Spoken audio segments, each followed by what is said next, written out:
하나님 말씀은 히브리서 11장 17절부터 19절까지 읽겠습니다. 아브라함은 시험을 받을 때 믿음으로 이삭을 드렸으니 그는 약속들을 영접한 자로 돼 그 외아들을 드렸느니라. 그에게 이미 말씀하시기를 네 씨라 칭할 자는 이삭으로 말미암음이라 하셨으니 그가 하나님이 능히 이삭을 죽은 자들 가운데서 다시 살리실 줄 생각한지라. 비유컨대 그를 거기로부터 도로 받은 것이니라. 신구약 연결고리 히브리서 원전 강해. 오늘은 11장 후반부입니다. 17절부터 40절 말씀을 가지고 구약 성도들이 신약 성도들에게 바라는 것은 이란 제목으로 말씀을 나누겠습니다. 11장 전반부에서 우리는 믿음이 무엇이라는 것을 살펴봤습니다. 믿음이라는 것은 한마디로 설득당한다는 것이라고 그랬죠. 하나님의 생각에, 하나님의 뜻에, 하나님의 말씀에 설득당하는 것. 믿음이 좋은 사람이라는 것은 하나님의 생각에 설득당한 것이라고 했습니다. 근데 설득에는 뭐가 있어요? 소망이 있을 때 설득당하는 것입니다. 그래서 구약 성도들이 바라고 있었던 소망이 무엇인가? 아브라함과 이삭과 야곱과 또 모든 그 구약 성도들이 바라고 있던 그 소망, 그것은 히브리서 11장 10절에 나와 있습니다. 아브라함은 그 기초석이 있는 하나님이 설계자시고 건축자이시는 그 성을 바라보면서 죽었다고 되어 있습니다. 믿음으로. 그리고 16절에도 11장 16절에도 바로 하나님이 그 성을 예비하셨다. 그러니까 우리는 지금 그 성이 무엇인지를 알 수 있습니다. 그전에는 요한계시록이 안 나와서 잘 몰랐어요.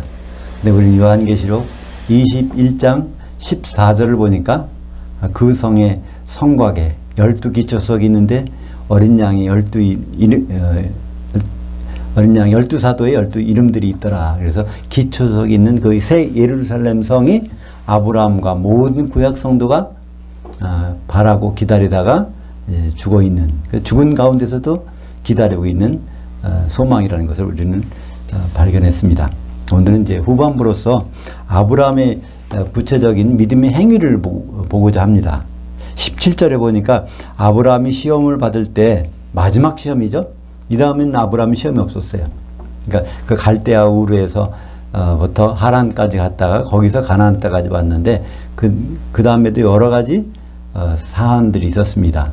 그가 75세에 그런 일이 있었고 85세 때 하나님이 나타났어요. 10년 만에 나타났어요. 그래서 결국 이스마엘을 얻게 됐는데 그러고 나서 하나님이 안 나타나셔. 근데 99세 때였을 때 그때 하나님이 이삭을 약속하시면서 그래서 100세에 아들을 낳습니다. 근데 100세에 아들을 낳고 나서도 하나님은 한참 안 나타나세요. 마지막 시험이 이제 바로 오늘 읽은 믿음으로 이삭을 드리는 시험, 창세기 22장에 나오는 그 시험이죠. 창세기 22장 마지막. 이삭이 이제 청년이 됐을 것입니다. 한 14세나 20세나 그 사이에 되는데, 걔를 모리아산에 가서 제물로 바치라, 번제로 바치라. 그 얘기를 듣고 아브라함은 자기 이제 시종 어린아이 2명을 데리고 4명에서 출발합니다. 그러다가 3일 길 가다가 모리아산에 그 하나님 시정하신 산을 딱 보이니까, 그래서 이 애들 2명은 거기다 놔두고 이제 거기로 올라가죠. 그때 한 말이 아주 중요한 말이 있습니다. 오늘 19절에 그가 하나님이 능히 이삭을 죽은 자들 가운데서 다시 살리실 줄 생각한지라. 이 말이 어디에 엿볼 수 있냐면 창세기 22장 5절에 있습니다. 우리가 저 모리아산에 가서 제사를 드린 후에, 번제를 드린 후에 우리가 다시 너희들에게 오리라 그랬습니다. 그죠? 번제, 이삭을 번제로 드리러 갔는데 이삭과 같이 오겠다는 거예요. 그 말을 하는 중에 뭐가 있습니까? 바로 19절에 히브리서 11장 19절의 내용이 거기 들어있는 거죠. 그가 하나님이 능히 이삭을 죽은 자들 가운데서 다시 살리실 줄로 생각한지라. 비유컨대 그를 도로 받은 것이라.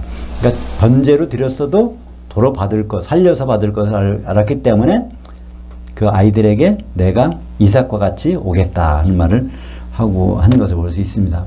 그러니까 아브라함은 이삭을 바치라고 할 때 아주 그 근심하고 고민하고 하다가 할 수 없이 바치는 그런 게 아니라 바치라고, 예, 바치겠습니다. 그 말을 할 수 있었던 것은 얘를 바쳐도 살려서 주시겠구나, 그런 믿음이 있었다는 것이죠. 그래서 히브리서 11장은 믿음장이라고 그러지만 야고보서 2장에, 바로 야고보서 2장도 믿음장이라고, 믿음절이죠. 야고보서 2장은 믿음절이라고 합니다. 그러니까 어떤 것이 하나님이 기뻐하신 믿음인가? 그것은 행함이 있는 믿음이라, 말로만 믿는 것이 아니라 행동으로 보여져야 됩니다. 그것의 대표적인 사람이 아브라함과 라합입니다. 남자 대표는 아브라함, 여자 대표는 라합. 그 사람 예로 들었습니다. 그래서 야고보서 2장 21절에 우리 조상 아브라함이 그 아들 이삭을 제단에 바칠 때 행함으로 의롭다 하심을 받은 것이 아니냐. 아브라함이 많은 믿음의 행위들이 있었지만 그 중에서 대표적인 것은 바로 살인미수예요. 그러니까 도덕적으로 볼 때는 살인미수라는 것은 용납이 안 되잖아요. 그런데 살인미수를 하는 것입니다. 왜요? 하나님의 뜻을 존중했기 때문에 하나님이 얘를 바칠 때 반드시 살려주실 것이라는 그 뜻을 존중해서 한 것입니다. 그러니까 행함이 있는 믿음이라는 것은 바로 하나님의 뜻을 존중해서 나오는 그 믿음입니다. 근데 우리가 라합도 보겠지만 라합도 바로 그 이적 행위를 하는 거잖아요. 적국의 그 스파이를 이제 감추고 거짓 증거하는 것이랍니다. 그죠? 거짓 증거하는 것도 이게 믿음을 행위하는 것은 하나님의 선하신 뜻, 여리고성을 바로 이 백성이 다스리는 것이 아니라 하나님이 사람들이 거기 와서 다스리게 하는 그런 것이 선한 뜻이라고 믿었기 때문에 라합은 그 이적 행위를 했었던 것이죠. 18절을 보겠습니다. 그에게 이미 말씀하시기를 내 씨라 칭할 자는 이삭으로 말미암으리라 하셨으니. 그러니까 여기서 우리말 번역엔 자손이라 그러는데 씨와 자손은 다른 단어입니다.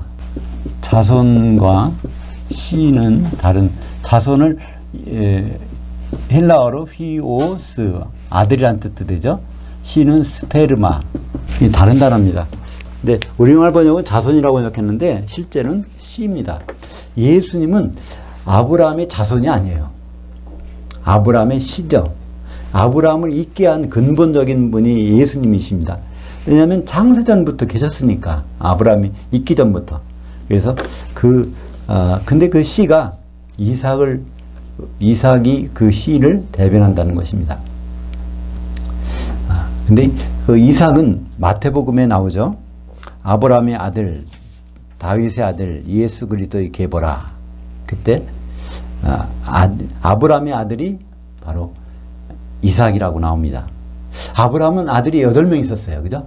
첫째 아들이 이스마엘, 둘째 아들이 이삭, 그 다음에 이제 후처를 얻어가지고 6명을 낳아서 전체 8명인데, 마태복음에서는 아브라함의 아들인 이삭. 그러니까 이삭은 어떤 의미죠? 한 아내를 남편으로, 한 사람을 아내로 맞는 남편, 이런 뜻입니다. 그러니까 신랑 대신 예수님을 마태복음에서는 이제 아브라함의 그 아들이라고 소개합니다. 또한 중요한 것은 예수님은 성전 건축자시죠. 그죠? 교회가 하나님의 성전이고 교회를 건축하기 위해서 죽은 지 3일 만에 부활하셨습니다. 그래서 마태복음의 큰 맥은 하나는 신랑, 하나는 성전, 건축. 그래서 교회와 혼인이 마태복음의 두 줄기로 나옵니다. 그러니까 우리도 마찬가지로 그럼 예수님의 형제들이라고 하면, 예수님의 제자들이라고 하면 바로 그 두 길을 향해서 가는 것이죠. 근데 두 길은 같은 것입니다.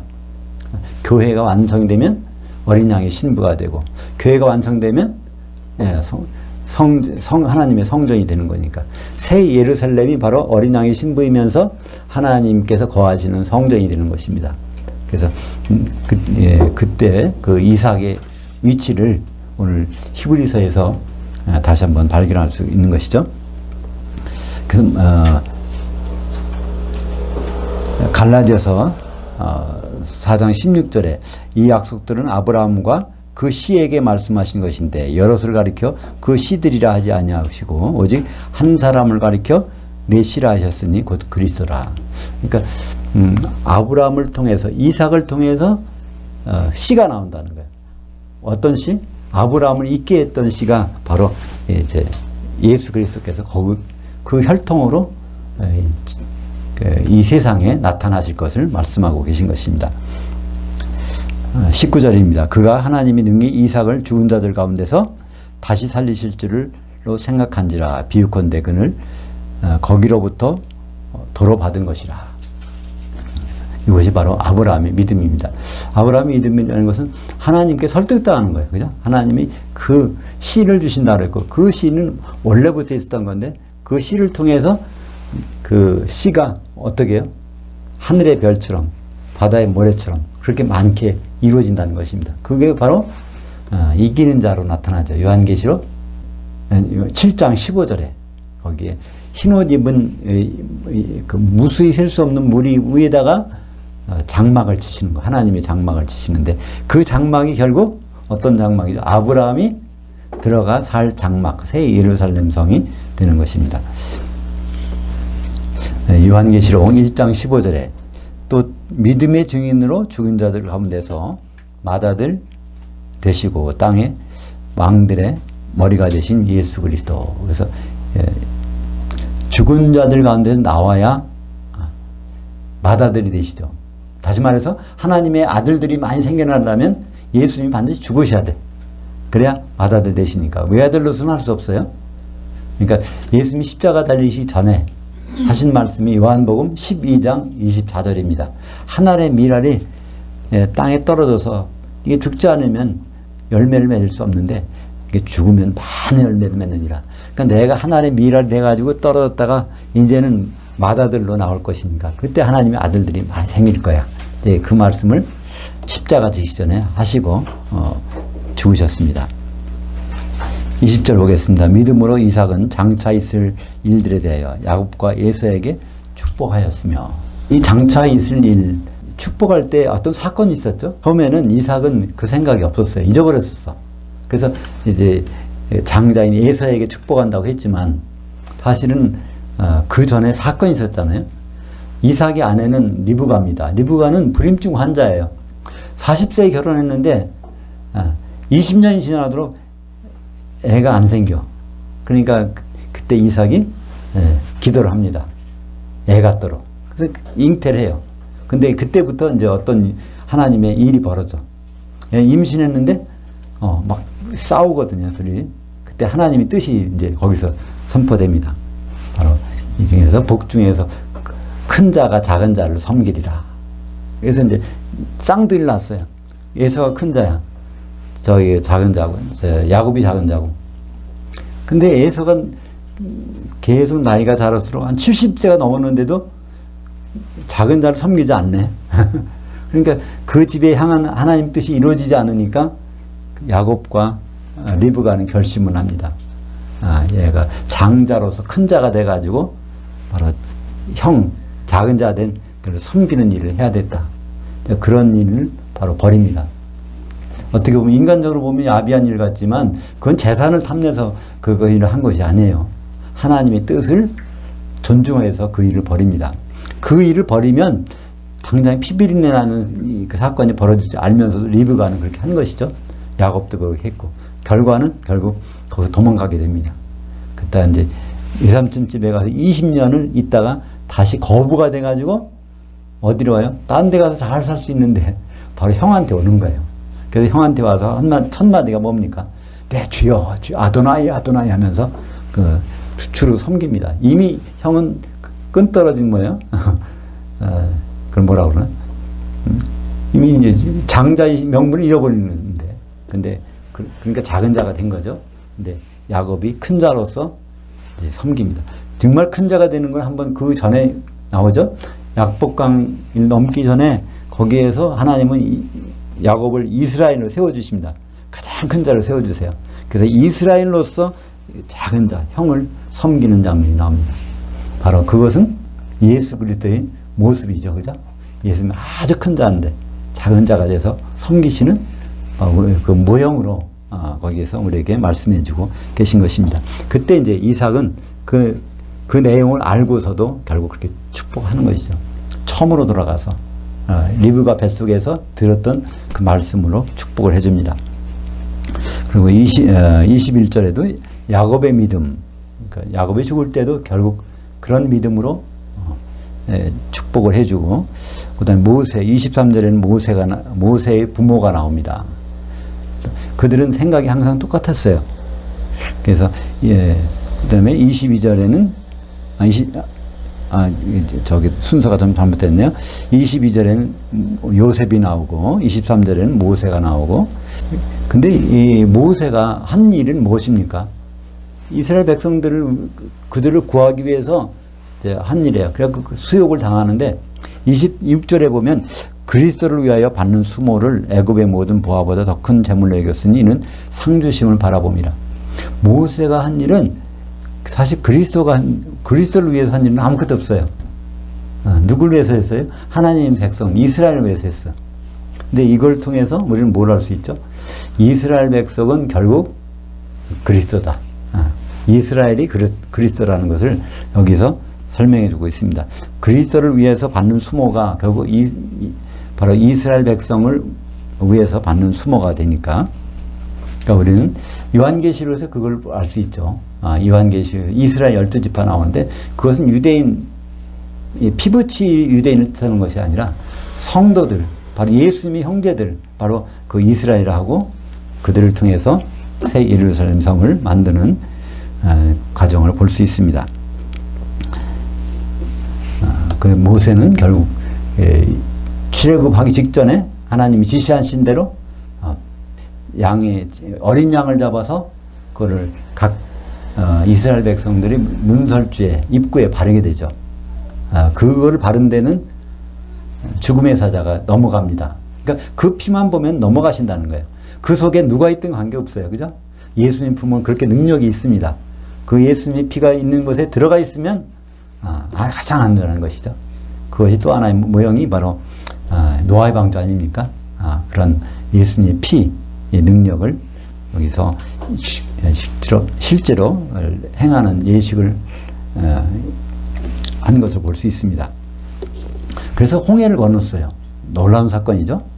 근데 그 다음 30절을 보면 믿음으로 7일 동안 여리고를 도니 성이 무너졌으며, 여기 뭐가 빠졌습니까?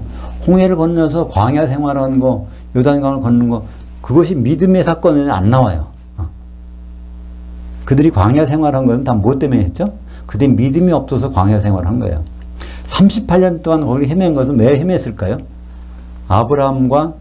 여호수아와 갈렙 두 사람만이 이제 가게 됐는데, 가나안 땅에 가게 됐는데, 아직은 많은 사람이 살아있어요. 60만 명이 중에서 많은 사람이 살아있단 말이에요. 그 사람이 죽어야 이제 가나안 땅에 들어가게 됐으니까. 하나님이 두 사람만 들어가게 해준다고 했으니까. 그죠? 그래서 믿음의 사건으로는, 광야에서 일어난 사건들은 여기서 하나도 기록이 안 합니다. 요단강을 건너가는 사건은 기록 안 해요. 요단강을 건너서 이제 처음으로 기록된 사건이 믿음으로 7일 동안 여리고성을 도니 무너졌으며, 그래서 그들이 자기 힘으로 한 건 아무것도 없어요. 깽가리 치고 나팔 분 것밖에는. 그러나 하시는 분은 누구십니까? 바로 하나님, 여호와 하나님께서 그 일을 하셨다는 것 우리에게 보여주고 계십니다. 사람이 노력이 아니라 하나님의 뜻 가운데서. 그러니까 여리고성이 어떤 뜻이 있습니까? 결국은 인간이 생각할 때 가장 아주 무너질 수가 없는 성이 여리고성이었다고 그래요. 근데 그 성이 완전히 무너지는 것, 인간이 지은 바벨탑이 무너지듯이 그것이 무너지는 것을 우리는 볼 수 있습니다.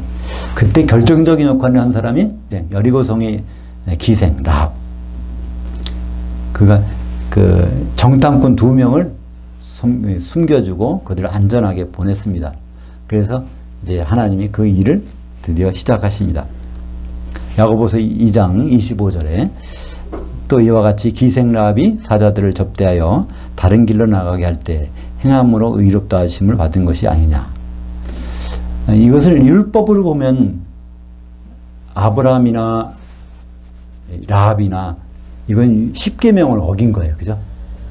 율법으로 보면 아브라함은 살인하지 말라는데 살인을 하려고 했거든. 그죠?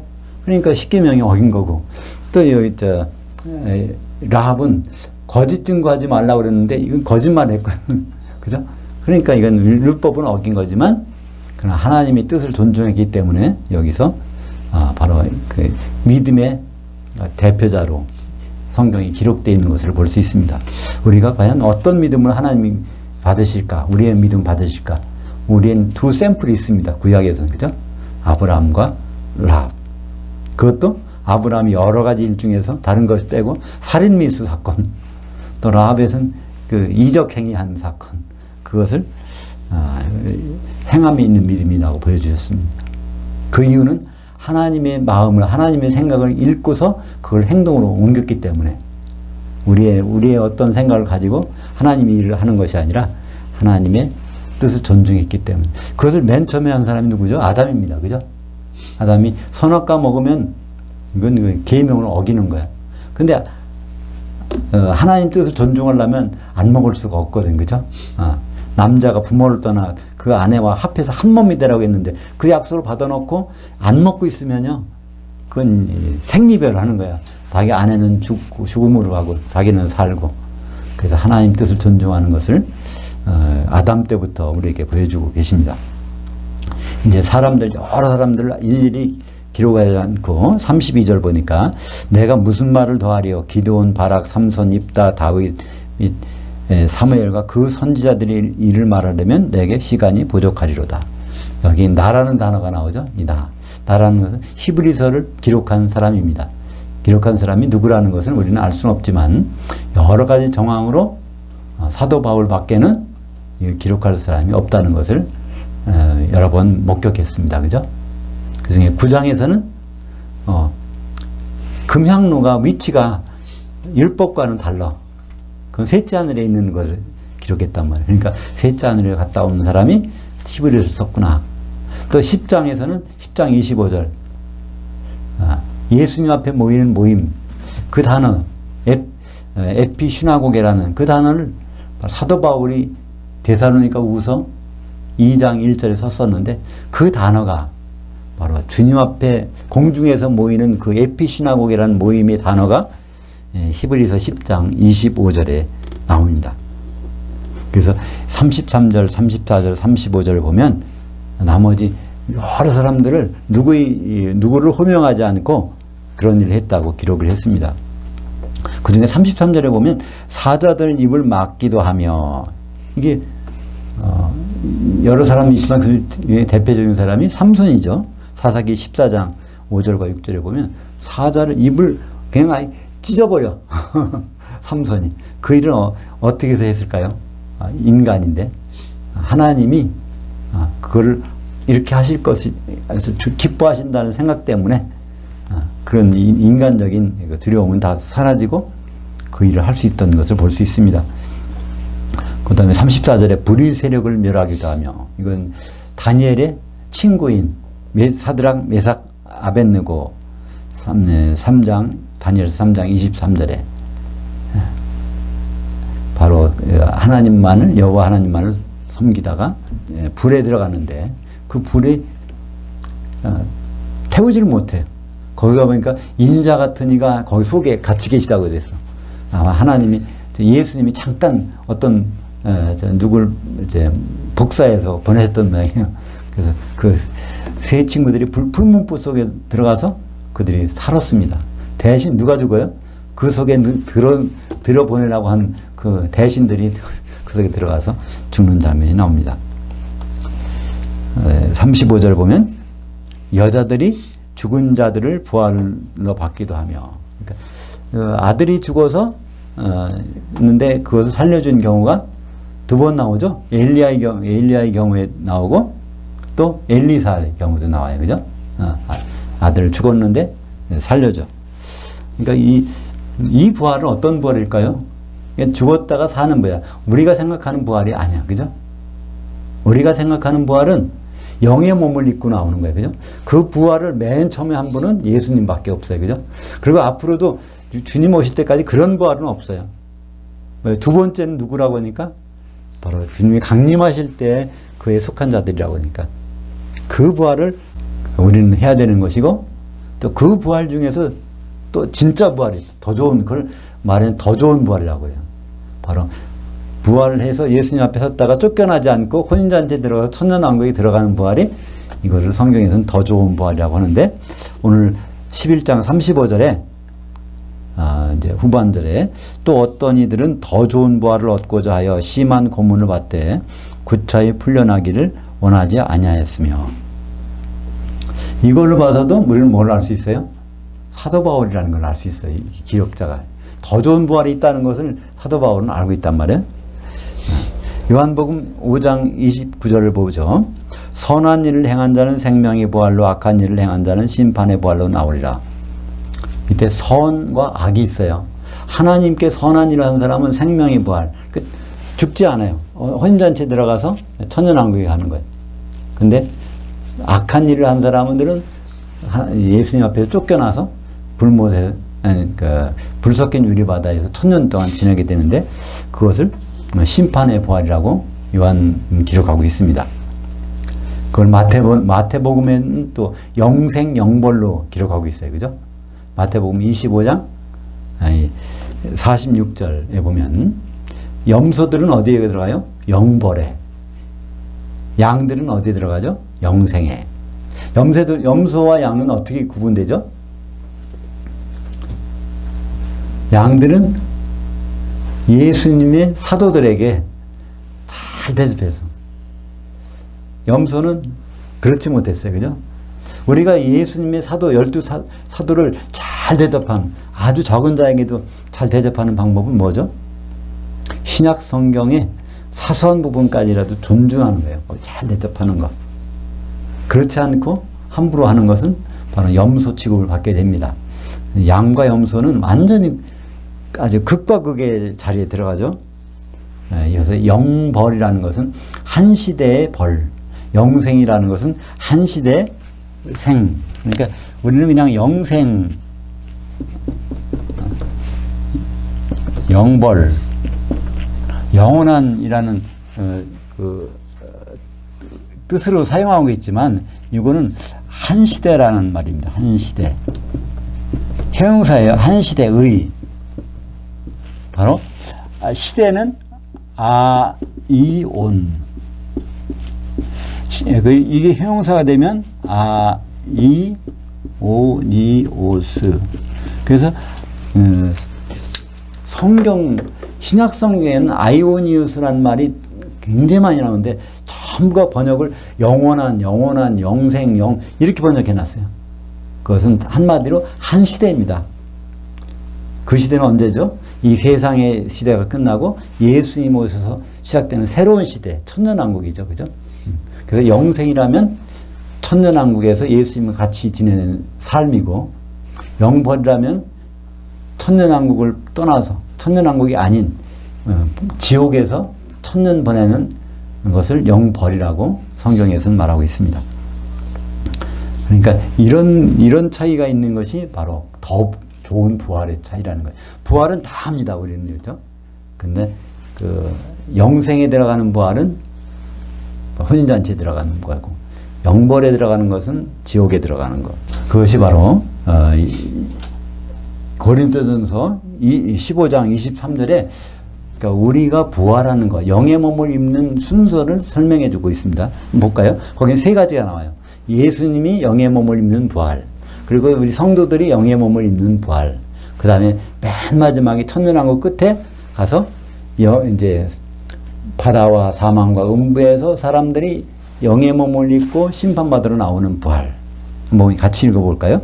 고린도전서 15장 23절. 그러나 각각 자기 채로 되리니 먼저는 첫 열매인 그리스도요, 다음에는 그가 강림하실 때에 그리스도에게 속한 자들이요, 그 후에는 마지막이니 그가 모든 통치와 모든 권세와 능력을 멸하시고 그 나라를 아버지께 바칠 때라. 그러니까 아버지께 바치는 그 나라니까 그리스도의 나라죠. 그리스도의 나라니까 그건 아들의 나라, 천년왕국입니다. 그러니까 천년왕국이 끝날 때 그때 이제 부활이 있다는 거예요. 세 번째 마지막 부활. 요한계시록 20장 11절 내가 또 큰 보좌와 그 위에 앉으신 이를 보니 땅과 하늘이 그 앞에서 피하여 간 데 없더라. 이게 천년왕국 끝난 다음에 백보자 심판. 흰 보자가 백보자죠. 흰 보자. 그때 이제 부활이 마지막 부활이 있습니다. 그 부활도 마찬가지예요. 영의 몸을 입고 쓰는 부활. 그것도 자리는 마찬가지 공중에서 쓰는 거죠. 그래서 빌립보서 2장 11절에 같이 보죠. 어떻게 해서든지 죽은 자들 가운데서 특급 부활에 이르려 하노니. 이게 바울이 말한 것입니다. 우리말 번역에는 특급이 빠졌어요. 근데 원어에는 원전에는 특급이란 말이 있습니다. 부활이 아나스타시스인데 그 앞에 X가 붙었어요. 엑셀런트한 아나스타시스. 그 부활은 어떤 부활인가? 그건 요한계시록 20장 5절과 6절에 있습니다. 그 나머지 죽은 자들은 그 천년이 자기까지 살지 못하더라. 이는 첫째 부활이라. 5절을 보면 그게 무슨 말인지 잘 모를 수가 있어. 이해가 안 갈 수가 있어. 그 나머지 죽은 자들은 천년이 자기까지 살지 못하더라. 이거는 다 예수님 오셨을 때 다 그리스도께 속한 자는 다 영에 부활했어. 근데 첫째 부활에 못 들어가고 그 나머지 죽었다는 거예요. 어디 들어가서 죽죠? 불 섞인 유리바다.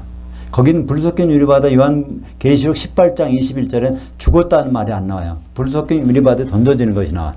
근데 요한계시록 20장 13절에 보면 그 바다가 죽은 자들을 내어주며, 그러니까 거기 지옥에서 죽어 지내고 있었다는 것을 알 수 있죠. 그러니까 그 나머지 죽은 자들은 그 지옥에서 죽어 지내고 있던 사람들입니다. 부활은 일단 했었는데 더 좋은 부활은 하지 못해가지고 결국은 지옥에서 죽어 지내던 자들. 20장 5절 6절을 보겠습니다. 이 첫째 부활에 참여하는 자들은 복이 있고 거룩하도다. 둘째 사망이 그들을 다스리는 권세가 없고 도리어 그들이 하나님과 그리스도의 제사장들이 되어 천년 동안 그리스도와 더불어 왕노릇하리라. 그러니까 첫째 부활, 좋은 부활은 천년 동안 그리스도와 더불어 같이 있는 그 부활이죠. 그것을 바울은 이제 특급 부활이라고 그랬고, 사도 요한은 으뜸 부활이에요. 그러니까 첫째라는 것은 순서가 먼저라는 뜻이 아니라 질적으로 으뜸이라는 그 부활. 우리가 으뜸 부활에 들어가야 됩니다. 우리는 으뜸 부활이 아니면 어중간한 부활은 없어요. 왜냐하면 지옥에 들어가는 그 부활이니까. 36절입니다. 또 어떤 이들은 조롱과 채찍질 뿐 아니라 결박과 오기가 치는 시련도 많이 받았으며, 예레미야가 그에 해당되고 그 외에도 많은 사람들이 있죠. 돌로 치는 것과 톱으로 켜는 것과 시험과 칼로 죽임을 당하고 양과 염소와 가죽을 입고 유리하여 궁핍과 환난과 학대를 받았으니.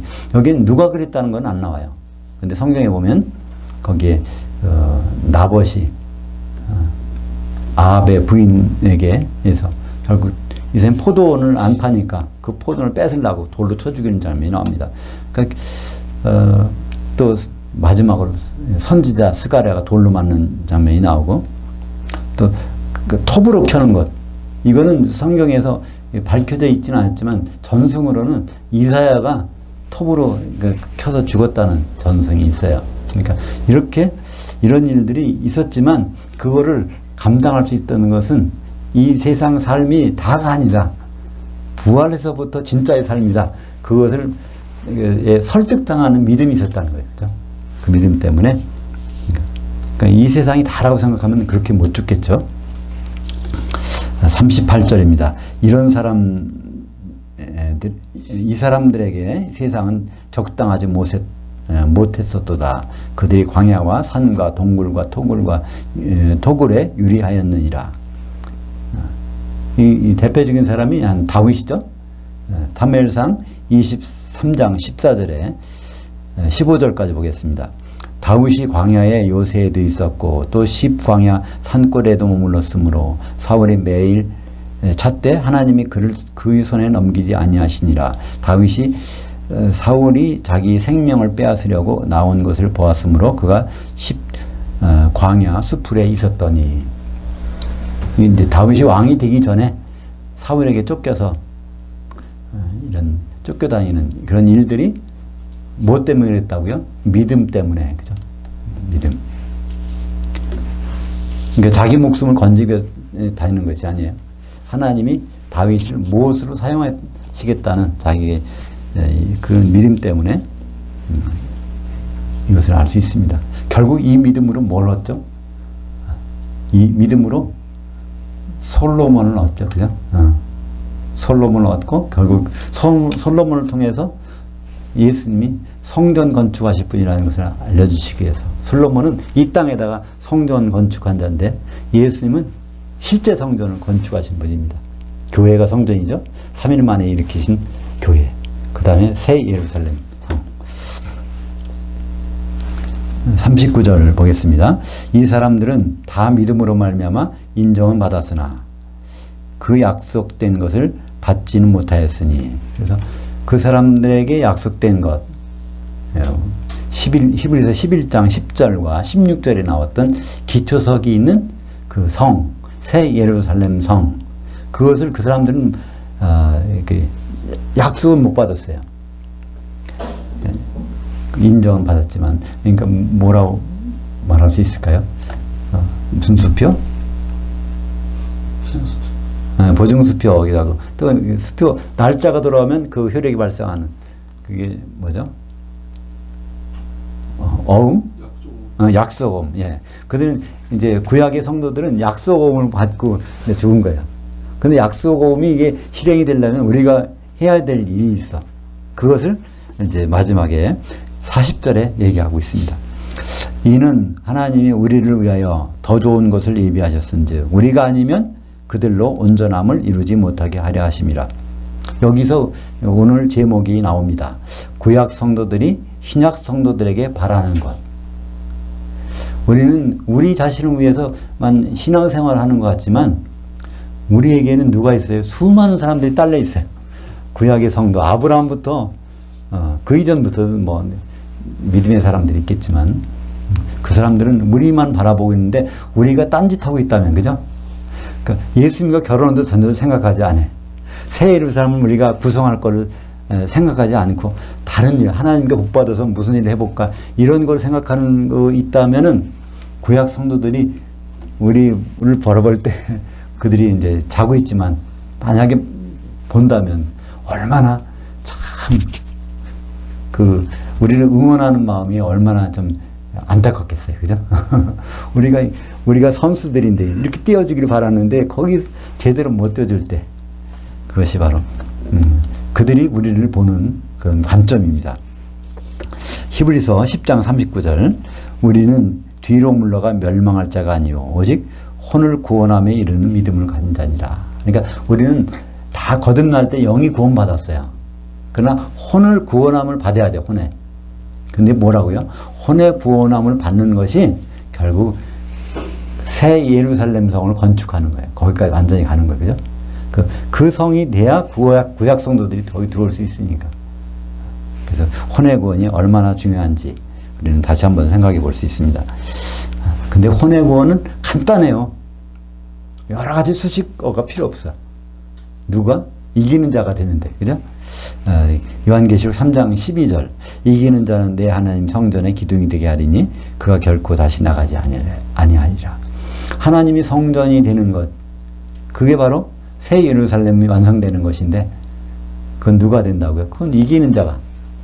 근데 이기는 자는 여긴 정의가 안 나왔나요? 이기는 자의 정의. 우리는 마귀와 싸워서 이길 수 없습니다. 심지어 우리는 짐승에게, 적그리스도에게 지게 돼 있어요. 요한계시록 13장 7절에는 짐승이 성도들을 이기더라 했단 말이에요. 우리는 철저하게 지게 돼 있습니다. 마귀에게도 지게 돼 있고 짐승에게도 지게 돼 있고 앞으로 지는 일만 남았어요. 그러나 하나님 보시기에는 이기는 게 따로 있다니까요. 우리가 점수 딸 일이 따로 있어. 그것은 바로 예수님의 일들을 끝까지 지켜보는 자. 요한계시록 2장 26절 예수님이 어떤 모습으로 오실지를 끝까지 지켜보고 있는 자가 그게 하나님 보시기에 이기는 자. 그러니까 예수님 신랑으로 오시면 당연히 우리는 신부의 모습으로 그 앞에 나타난다는 걸 아는 자는 가만히 있을 수 없죠. 기름을 준비해야 돼. 우리가 하나님 아들들이 하나가 되려면 유일한 방법은 성령이 하나 되게 하시는 에베소서 4장 3절 기름이 없으면 곤란하니까. 그래서 요한계시록 7장 15절에 그러므로 그들이 하나님의 보좌 앞에 있고 그의 성전에서 밤낮 하나님을 섬김에 보좌에 앉으시니까 그들 위에 장막을 치시리니. 하나님의 장막을 만드는 건데 그게 바로 기초석에 있는 새 예루살렘 성이 되는 것입니다. 요한계시록 21장 3절 내가 들으니 보좌에서 큰 음성이 나서 이르되 보라 하나님이 장막이 사람들과 함께 있음에, 이게 구약 성도들 얘기하는 거죠. 하나님이 그들과 함께 계시리니 그들은 하나님의 백성이 되고 하나님은 그들과 친히 그들과 함께 계셔서. 그래서 히브리서 11장에 나오는 그들이 바랐던 약속 어음이 여기서 완전히 그 현금으로 바꿔지는 순간입니다. 그렇지? 요한계시록 21장 7절. 그러면 우리는 구약 성도들하고 차이점이 뭔지, 그것이 21장 요한계시록 7절이 나옵니다. 이기는 자는 이것들을 상속으로 받으리라. 나는 그의 하나님이 되고 그는 내 아들이 되리라. 그러니까 구약 성도들은 하나님의 백성, 신약 성도들이 이기는 자가 되면 하나님의 아들이 되니까 상속자가 된다는 거죠. 요한계시록 21장 24절에 여기에 히브리서 11장에 믿음의 사람들의 모습이 나오고 우리 이기는 자가 어떻게 되는 모습이 이제 같이 나옵니다. 만국이 그 빛 가운데로 다닐 것인데 땅의 왕들은 자기 영광을 그 성으로 운반하도다. 여기 시제가 우리말 번역에는 거꾸로 돼 있어요. 우리말 번역에는 만국이 그 빛 가운데로 다니고, 지금 현재 다니고 있어. 근데 땅의 왕들은 자기 영광을 그 성으로 운반하게 될 거라는 미래식으로 해놨단 말이에요. 근데 그게 아니라 우리가 새 예루살렘 성을 지금 현재 구축하고 있어요. 그러면 미래에 만국 그들이 결국은 그 성 안으로 들어올 것이라는 그 확증이 이제 24절에 있습니다. 기도하겠습니다. 하나님 아버지 감사합니다. 오늘 구약 성도들이 바라고 바랐던 그것을 우리 신약 성도들이 어떻게 이루어낼 것인지 그 모습을 살펴보았습니다. 우리는 그냥 우리를 위해서 주님을 기다리는 것이 아니라 구약 성도들이 바람과 그들의 응원과 갈채를 몸에 안고 우리의 길을 가고 있는 것을 다시 한번 깨달았사오니 우리가 우리의 길을 제대로 갈 수 있도록 인도하여 주시옵소서. 예수님의 이름으로 기도합니다. 아멘.